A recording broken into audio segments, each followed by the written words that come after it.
शिव महापुराण जी की कथा के क्रम में शिव महापुराण के कोटि रुद्र संहिता के 36वें अध्याय में आज हम लोग प्रवेश कर रहे हैं। इस अध्याय का नाम है शिव सहस्त्र नाम स्तोत्र के फल का वर्णन।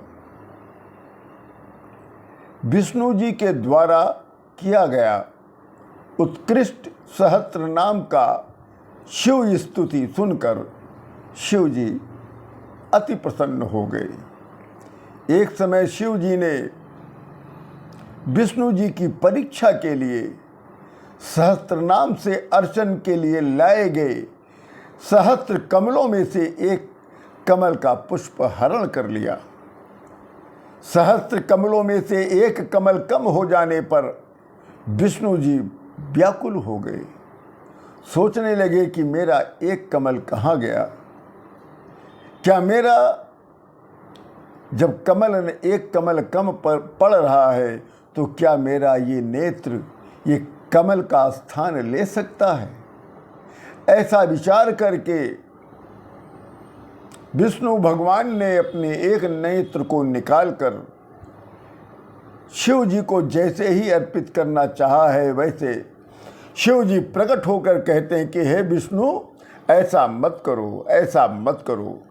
इस प्रकार कहते हुए विष्णु जी द्वारा निर्मित और प्रतिष्ठित शिवलिंग में से शिव जी स्वयं प्रकट हो गए। शिव जी का शास्त्रोक्त रूप तेजो राशिभूत रूप देखकर विष्णु जी ने हाथ जोड़कर विष्णु जी ने स्तुति करना प्रारंभ कर दिया। तब शिव जी कहते हैं कि हे विष्णु, तुम्हारे हृदय में स्थित सारे मनोरथ को मैं भली भांति जानता हूँ। आप देवताओं के हित में कार्य करने के लिए ही मेरी तपस्या कर रहे हैं। अतः मैं देवताओं के कार्य सिद्धि करने के लिए और बिना परिश्रम के दैत्यों के विनाश के लिए मैं तुम्हें आज अपना सुदर्शन चक्र देता हूँ। हे देवेश, हे विष्णु, तुमने संपूर्ण लोगों को सुख देने के लिए और तुम्हारे हित के लिए ये धारण किया हुआ मेरे जिस रूप का तुमने दर्शन किया है उस रूप को तुम निश्चित युद्ध स्थल में ध्यान करना और ऐसा करने से तुम देवताओं के दुखों का नाश कर दोगे। और ये मेरा जो सुदर्शन चक्र है, ये मेरा ये जो रूप है और ये जो मेरा सहस्त्र नाम स्तुति है, इसको जो देखता है, जो सुनता है, उसकी संपूर्ण कामनाएं पूर्ण हो जाती है और वो मुक्ति और मोक्ष का अधिकारी बन जाता है।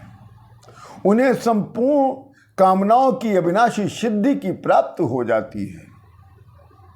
इतना कहकर करोड़ों सूर्य के समान प्रकाशित करने वाला, उत्पन्न शत्रुओं को नाश करने वाला सुदर्शन चक्र को शंकर भगवान ने विष्णु जी को वरदान में दे दिया। तब विष्णु जी सुदर्शन चक्र को हाथ में लेकर दोनों हाथ को जोड़ते हुए कहते हैं कि हे देव, हे प्रभु, हे समस्त लोगों का कल्याण करने वाले, हे सदाशिव, मेरी एक और प्रार्थना भी सुनिए। मुझे किसका ध्यान करना चाहिए और मुझे कौन सा पाठ करना चाहिए जिससे दुख का विनाश हो, ये मुझे अवश्य बताइए। तब शिव जी कहते हैं कि हे विष्णु, संपूर्ण उपद्रवों की शांति के लिए तुम मेरे जिस रूप का ध्यान करोगे और अनेक अनर्थों की शांति के लिए इस सहस्त्र नाम का पाठ करना। हे विष्णु, तुम अपनी अभीष्ट सिद्धि के लिए सभी चक्रों में श्रेष्ठ सुदर्शन चक्र अवश्य धारण किए रहना। इतना ही नहीं, जो भी मनुष्य इस शिव सहस्त्र नाम का पाठ करेगा या पाठ कराएगा या उस पाठ को सुनेगा, उसे स्वप्न में भी दुख नहीं होगा। जो राजा के द्वारा संकट प्राप्त होता है, उसे सहस्त्र नाम पाठ का 100 बार पाठ करना चाहिए। यह सहस्त्र नाम का पाठ विद्या, धन, संपत्ति प्रदान करने के साथ साथ ये रोगों का भी नाश करता है। शिव सहस्त्र नाम का पाठ संपूर्ण अभिलाषाओं को पूर्ण करने वाला है और आपके संकल्पित उद्देश्य को भी पूर्ण करता है और शिव भक्ति भी प्रदान करता है। थोड़ी देर शंकर भगवान विष्णु जी के सर पर हाथ रखकर आशीर्वाद देते हैं और पुनः कहते हैं कि हे देवताओं में श्रेष्ठ विष्णु, मैं तुम्हें वरदान देना चाहता हूँ। हे विष्णु, तुमने अपनी भक्ति से मुझे अपने बस में कर लिया है, अतः अपना अभीष्ट और कोई वरदान हो मांग लो। तब विष्णु भगवान ने दोनों हाथ जोड़कर कहा कि हे नाथ, जिस प्रकार आपने मेरे ऊपर इस समय बहुत बड़ी कृपा की है, इसी प्रकार आगे भी अपनी कृपा बनाए रखिएगा।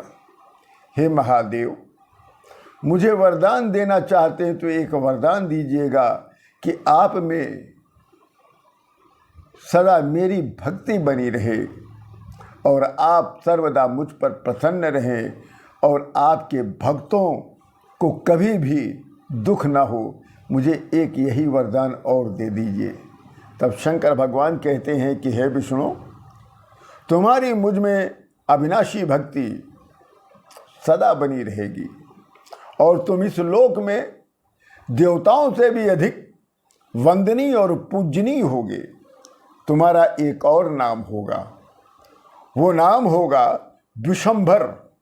तुम विशंभर के नाम से भी प्रसिद्ध होगे और ये तुम्हारा जो नाम विशंभर होगा, इस नाम से जो भी तुम्हारी पूजा करेगा उसके समस्त पाप दूर हो जाएंगे। इतना कहकर शंकर भगवान अंतर्ध्यान हो जाते हैं और सुदर्शन चक्र और अन्य शिव वरदान को प्राप्त कर विष्णु जी अत्यधिक प्रसन्न हो जाते हैं। इसी के साथ ये अध्याय पूर्ण होता है। आप सभी लोगों को राम राम।